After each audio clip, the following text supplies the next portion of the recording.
Iverina kely ao anatin'ny vaovao fomakasika ny ako ny alatsinain'ny pasika isika maro ireo izay nisafidy ihany koa moa nijery fampisehoana tamin'ity androany ity ka navory olona betsaka hitetsy amin'ny Coliseum Antsonjombe izay nisy ny Afro Zumba kawitry nokarakaray ny Media Consulting ny akon'izay ary.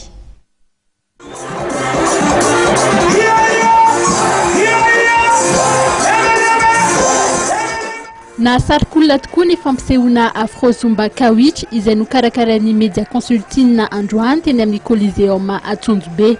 Nafaran'ny mpikarakara moa ny mpanakanto congolais Dany Ongombo sy ny tarika ny Les Cœurs Brisés.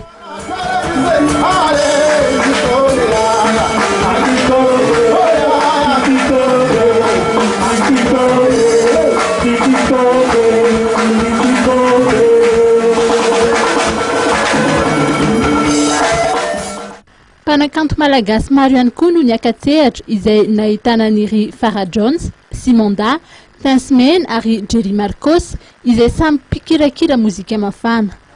Nisy ny fampifangaroana kolotsaina roa samihafa ka nisy ohatra ny hiran'ny Dany Ongombo izay niangalian'ny Jerry Marcos.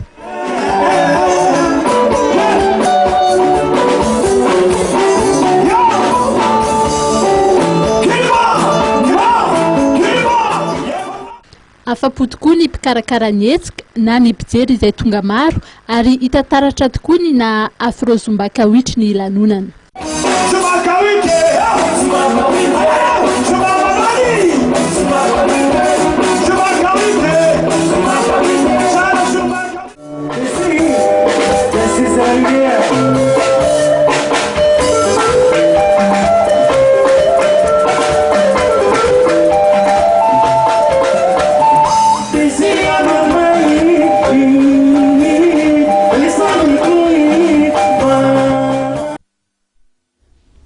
Dia tao anatin'izay fanadihadiana iray izay ary no anakatona antsika indray izao fampahalalam-baovao izao tompoko lahy sy tompoko vavy mankasitraka anareo niaraka taminay hatramin'ny farany mbola manasana hatrany moa tsy saraka amin'ny fahitalavitry MATV isorana ihany koa ireo ekipa rehetra izay natotosa namasaka an'izao fampahalalam-baovao izao mametraka ny vilogny mandrapita fa manaraka indray.